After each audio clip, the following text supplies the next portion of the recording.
Bonjour tout le monde, c'est Selma, je suis ravie de vous retrouver aujourd'hui pour ce nouveau tuto mini-album. J'espère que vous allez bien, que vous avez passé de très bonnes fêtes de fin d'année et je profite de ce moment pour vous souhaiter à toutes et à tous une excellente année 2021. Les pages de ce mini sont montées avec le système de charnière en U. Je réalise le pliage de la première et les autres viendront s'imbriquer à l'intérieur. Dans ce mini, il y a beaucoup de petites cachettes et j'ai décidé de partager avec vous toutes mes astuces.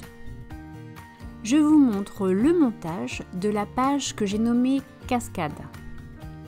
J'ai décidé de tout coller au double face rouge pour une durée dans le temps. Je vous montre maintenant comment j'ai réalisé mes petits onglets pour soulever chaque photo de cette page cascade. J'ai utilisé ma crocodile, mais évidemment une simple trouilleuse à classeur fera l'affaire.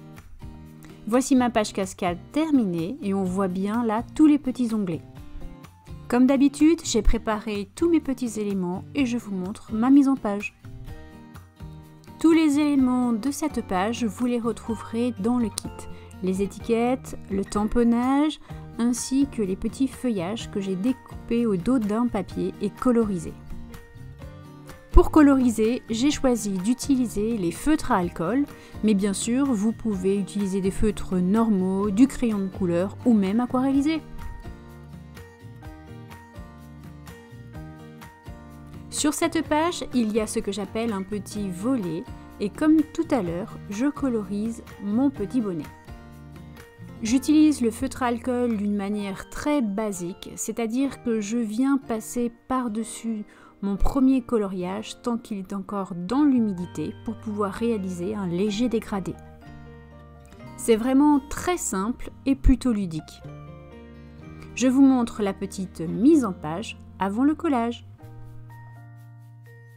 Là encore, je choisis du double face rouge, je m'aide de la sub de coupe pour coller au mieux mon petit volet. Je trouve ça assez sympa l'idée de cacher sans cacher en laissant apparaître les photos dessous. Maintenant, je réalise la décoration d'un autre petit volet. Et pour ça, après avoir découpé mon papier rose, je suis venue avec une perforatrice faire un trou au centre. Puis j'ai colorisé tous mes petits bonnets, je viens les positionner dessous mon nom et je superpose les décorations. Je vous l'ai dit, ce mini est truffé de cachettes, de volets, de tirettes et en voici une autre, donc je vous montre comment j'ai réalisé le montage de mon triptyque. Cette astuce permet de mettre un maximum de photos. Je vous montre maintenant comment j'ai fixé ma petite breloque à la superposition d'étiquettes. Le double face rouge, c'est la solution magique pour ce genre de réalisation. C'est très simple, il suffit de mettre deux couches, une dessus, une dessous, et là, vous êtes certaine que tout va tenir. Là, je la réalise avec du 3 mm, mais vous auriez très bien pu prendre du 6 mm, car l'étiquette est suffisamment épaisse. Et au dos de mon étiquette, j'ai mis de la mousse 3D pour récupérer la hauteur de la petite chaînette. Il est temps de vous montrer comment j'ai réalisé la structure de l'album. Comme d'habitude, j'ai découpé mes cartons de 2 mm, puis ma charnière extérieure dans le ski vortex et je réalise le collage en m'aidant des repères.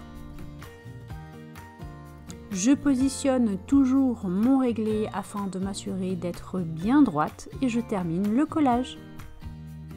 Je colle toujours de la même façon, de la gauche vers la droite. D'abord le premier carton de la couverture, puis le carton de la charnière et enfin le dernier carton de la couverture. Je m'arroufle bien et je viens remborder le haut et le bas. Ce ski vortex est vraiment très souple, c'est un pur bonheur de le travailler. Je colle maintenant la charnière intérieure. Vous le savez, je le répète à chaque fois parce qu'à chaque fois j'ai des questions sur le sujet. Donc j'en colle la première partie de mon carton, celle de gauche. Je viens positionner ma charnière intérieure, je m'arroufle. Puis je mets la colle dans le creux et sur le centre de ma charnière. Je maroufle bien et je procède de la même façon pour l'autre côté. C'est-à-dire qu'une fois que je sens que la colle prend bien sur la charnière du centre, je viens en coller le dernier creux et la dernière partie et surtout, je maroufle bien. Il est important aussi de le laisser sécher un peu et d'attendre pour ouvrir et fermer votre bini.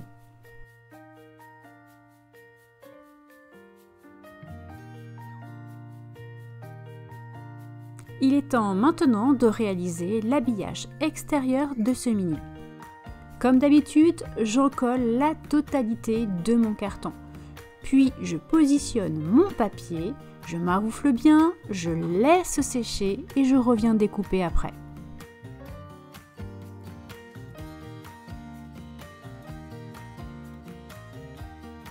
Je réalise maintenant la deuxième charnière du mini qui me servira aussi de fermeture.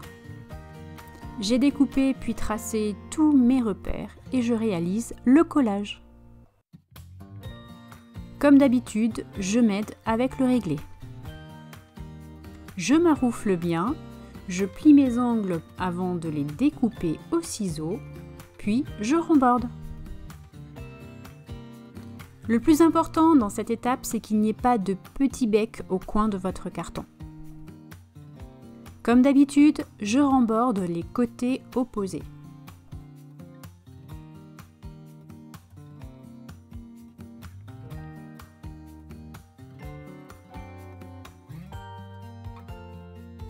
J'encolle maintenant le dernier morceau. Et là, je m'applique pour ne pas avoir de petits becs au bout de mon angle.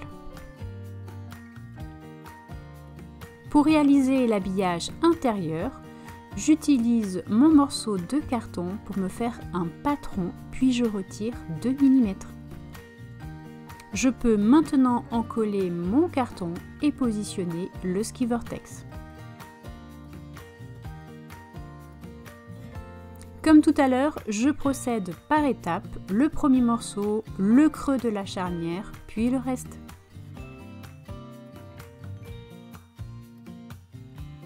Et enfin, la dernière partie sera le collage ski vortex contre ski vortex.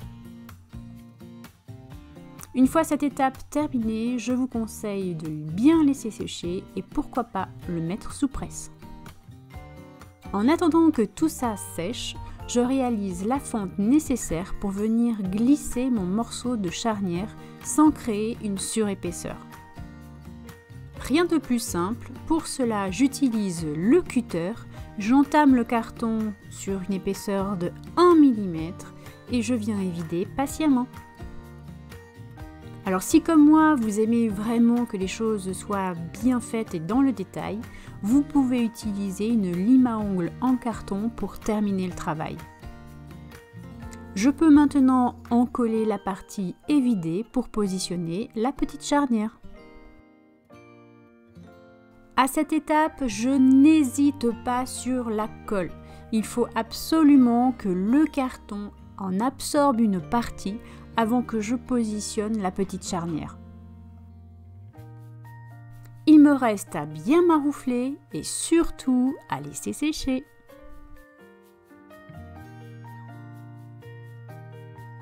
Je dirais que pour cette partie, il vaut mieux être délicate. Alors allez-y patiemment et marouflez de préférence avec un petit linge ou du sopalin.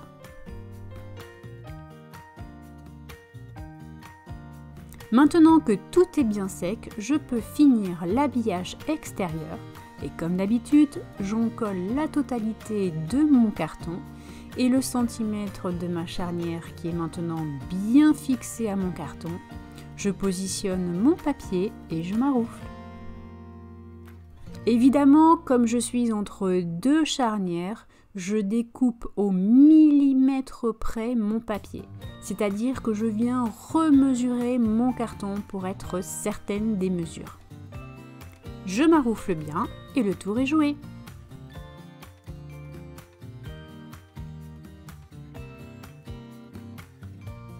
Je passe maintenant à l'habillage intérieur. Comme d'habitude, j'en colle l'intégralité de mon carton et je positionne mon papier. Dans cette étape, je fais attention au sens du papier car j'ai décidé d'utiliser celui avec le fond écriture. Mon papier dépasse de quelques millimètres, je laisse sécher puis je découpe. Toutes les pages de mon album sont scrapées et je vais pouvoir maintenant réaliser le montage des charnières en U. J'ai positionné du double face au dos de ma page numéro 2 et je viens centrer pour le coller proprement. Évidemment, je fais exactement la même chose pour les autres pages, c'est-à-dire que la numéro 3 sera collée à l'intérieur de la numéro 2, etc., etc. Pour coller maintenant toutes les pages de l'album à la structure, j'ai positionné du double face au dos de la dernière page et je viens me centrer sur l'intérieur de la couverture. Place maintenant à la partie que je préfère dans les minis, c'est la décoration de la couverture. Et je commence par la colorisation des petites feuilles. Je vous l'ai déjà expliqué tout à l'heure, je commence par faire une première couche avec mon stylo à alcool, puis je repasse dessus pour créer un dégradé. Cet album se referme et tient grâce à des petites dots de velcro. Alors évidemment elles sont autocollantes, mais je préfère ajouter de chaque côté un petit morceau de double face rouge. Pour que ce soit vraiment très facile, il suffit de positionner la première dot en haut à droite de la petite charnière qui revient sur le mini, faire de même avec la deuxième, cette fois en bas à droite, de les laisser bien coller l'une sur l'autre, puis d'enlever la petite particule autocollante, positionner cette fois un autre morceau de double face rouge et là, vous refermez la charnière et le tour est joué. Pour cette étape, à la limite, vous n'avez même pas besoin de repères, il suffit simplement de faire attention que les deux parties passent bien l'une sur l'autre. Je vous montre maintenant tous les petits éléments de la décoration de la couverture. Avec une perforatrice ronde, j'ai punché dans le basilant pour rehausser un petit peu ma décoration. Je réalise la superposition de déco et je colle. Si vous me suivez, vous savez qu'à chaque fin de vidéo, je vous pose une question. Et aujourd'hui, j'aimerais savoir ce que vous aimeriez scraper cette année avec moi. Voilà, ce tuto est bientôt terminé. Il me reste à vous laisser découvrir l'intégralité de ce mini. Comme d'habitude, si vous avez aimé la vidéo, n'oubliez pas le petit pouce vers le haut. Vous pouvez aussi actionner la cloche des notifications afin de ne rien rater ou vous abonner à ma chaîne si ce n'est pas déjà fait. Vous trouverez en description tous les liens vers mes réseaux sociaux ainsi que le lien direct de la boutique.